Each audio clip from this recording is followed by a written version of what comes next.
नमस्कार, मैं हूं प्रियंका माथुर। आप सभी देख रहे हैं लोकमत राजस्थान। नजर डालते हैं ताजा खबरों की ओर।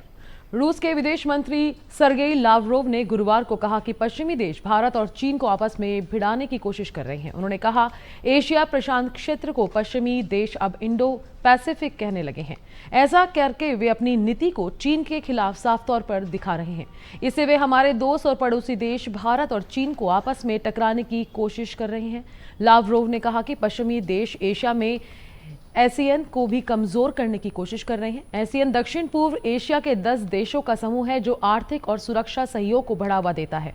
इन देशों में Indonesia, Malaysia, Philippines, Singapore, Thailand, Brunei, Myanmar, Cambodia, Laos और वियतनाम शामिल हैं। पाकिस्तान के विदेश मंत्री इशाक डार ने संसद में दावा किया है कि पाकिस्तान और भारत के सैन्य अभियान महानिदेशकों ने सीज फायर पर चर्चा के लिए हॉटलाइन पर बात की। रिपोर्ट के मुताबिक उन्होंने कहा कि दोनों देशों के डीजीएमओ के बीच अब 18 मई को बातचीत होगी। भारत और पाकिस्तान के बीच 4 दिन तक सीमा पार से ड्रोन और मिसाइल हमलों के बाद सैन्य संघर्ष रोकने के लिए 10 मई को सहमति बनी थी। इसे 12 मई तक बढ़ाया गया और फिर 14 मई और फिर 18 मई तक किया गया। उन्होंने कहा कि दोनों देशों के बीच राजनीतिक वार्ता होगी और सभी समस्याओं का हल निकालने पर बात की जाएगी। उन्होंने कहा, हमने पूरी दुनिया को साफ कर दिया है कि हम हर मुद्दे पर खुलकर और पूरी बातचीत करने के लिए तैयार हैं। डार ने यह भी दावा किया कि पाकिस्तान ने सीज फायर की कोई मांग नहीं की थी। ऑस्ट्रिया के सैन्य विश्लेषक टॉम कूपर ने पाकिस्तान की परमाणु सुरक्षा व्यवस्था पर गंभीर चिंता जताई है। उन्होंने कहा कि भारत के ऑपरेशन सिंदूर के बाद ये शक और गहरा हो गया है कि पाकिस्तान अपने परमाणु हथियार सुरक्षित तरीके से संभाल पा रहा है या नहीं। कूपर ने बताया कि भारत ने पाकिस्तान के अंडरग्राउंड ठिकाने के दोनों रास्तों को निशाना बनाया, जिसे परमाणु साइट माना जा रहा है। हालांकि भारत ने इस बात से इनकार किया कि उसने किसी परमाणु केंद्र को निशाना बनाया। वहीं जानकारी आ रही है कि वहां पाकिस्तानी मिलिट्री द्वारा रेडिएशन लीक की खबरों को दबाया जा रहा है और वहां के लोगों को इलाके को खाली करने के निर्देश भी दिए गए हैं। विदेश मंत्री एस जयशंकर ने अफगानिस्तान के कार्यवाहक विदेश मंत्री मालवली आमिर खान मुत्ताकी से फोन पर बातचीत की। जयशंकर ने पहलगाम आतंकी हमले की निंदा करने के लिए मुत्ताकी को शुक्रिया कहा। अफगानिस्तान ने पाकिस्तान के उन आरोपों को खारिज कर दिया जिसमें कहा गया था कि भारतीय मिसाइलों ने अफगानिस्तान को टारगेट किया था। जयशंकर ने इस बात के लिए भी अफगान सरकार का शुक्रिया किया। ये भारत और अफगानिस्तान की तालिबान सरकार के बीच मंत्री स्तर की पहली बातचीत थी। जयशंकर ने कहा कि भारत और अफगान लोगों के बीच जो पुराना दोस्ताना रिश्ता है उसे दोहराया गया है और भविष्य में इसे कैसे आगे बढ़ाया जाए इस पर बातचीत हुई। भारत पाकिस्तान के बीच 10 मई को हुए सीज फायर के बाद अब जम्मू के बॉर्डर इलाकों में 6 दिन बाद भी स्कूल बंद हैं। इसमें अरनिया, आरएसपुरा, मीरा साहिब, सतवारी, मड, अखनूर, जौरिया और खौर जोन के स्कूल शामिल हैं। वहीं एलओसी के पास स्थित आखिरी गांव सलौत्री, जो पीओके के बहुत करीब है, वहां रहने वाले लोग अपने घर लौट रहे हैं। भारत पाकिस्तान के बीच तनाव के बाद लोगों ने 6 मई को घर छोड़ दिया था। रक्षा मंत्री राजनाथ सिंह गुजरात के लिए रवाना हो गए हैं।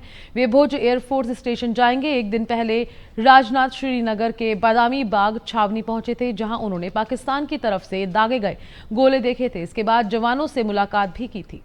विपक्षी दलों के महागठबंधन इंडिया ब्लॉक की एकता को लेकर कांग्रेस के वरिष्ठ नेता और पूर्व वित्त मंत्री पी चिदंबरम ने गहरी चिंता जताई है। उन्होंने कहा कि वे इस बात को लेकर आश्वस्त नहीं है कि ये गठबंधन अब पूरी तरह से एकजुट है। उनके अनुसार ये सीमा से फटा हुआ यानी बिखरता हुआ नजर आ रहा है।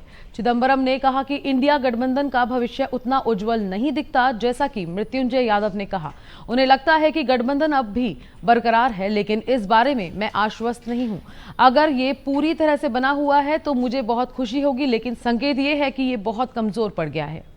कर्नाटक के कारवार पोर्ट पर इंडियन कोस्ट गार्ड और कोस्टल सिक्योरिटी पुलिस ने एक पाकिस्तानी नागरिक को भारत में घुसने से रोका। वह इराक के कार्गो शिप MTR ओशियन पर सवार था। इराक से बिटुमेन लेकर आ रहा था। ये शिप 12 मई को 14 भारतीय क्रू मेंबर्स, 2 सीरियाई और 1 पाकिस्तानी नागरिक के साथ डॉक पर पहुंचा था। शिप का कैप्टन भी भारतीय था। पाकिस्तान और भारत के बीच बिगड़ते संबंधों के कारण पाकिस्तानी और सीरियाई नागरिकों को शिप से नहीं उतरने देने का निर्देश दिया गया। पुलिस के निर्देश पर कैप्टन ने पाकिस्तानी नागरिक का मोबाइल फोन जब्त कर लिया। पोर्ट पर बिटुमेन उतारने के बाद शिप इराक के लिए रवाना हो गया। देश भर में इन दिनों मौसम का मिजाज बदला हुआ है। भारतीय मौसम विभाग ने 29 राज्यों में आंधी, तूफान और बारिश की चेतावनी जारी की है। खासकर मध्य प्रदेश, उत्तर प्रदेश, राजस्थान, बिहार, हरियाणा और पंजाब जैसे राज्यों में मौसम अधिक खतरनाक हो सकता है। मध्य प्रदेश के 21 जिलों में तेज आंधी और बारिश का अलर्ट जारी किया गया है। अनुमान है कि इन जिलों में तेज हवाओं के साथ बारिश हो सकती है। वहीं दूसरी ओर बिहार के 24 जिलों में हीट वेव या येलो अलर्ट जारी किया गया है। यहां तापमान 42 से 44 डिग्री सेल्सियस तक पहुंचने की संभावना है। मौसम विभाग के अनुसार राजस्थान, हरियाणा और पंजाब जैसे राज्यों में भी आंधी, तूफान और हल्की बारिश की स्थिति बन सकती है। उत्तर भारत के इन राज्यों में तेज हवाओं के साथ धूल भरी आंधी भी चलने की संभावना है। बुलेटिन में फिलहाल इतना ही। मैं लेती हूँ इजाजत। नमस्कार।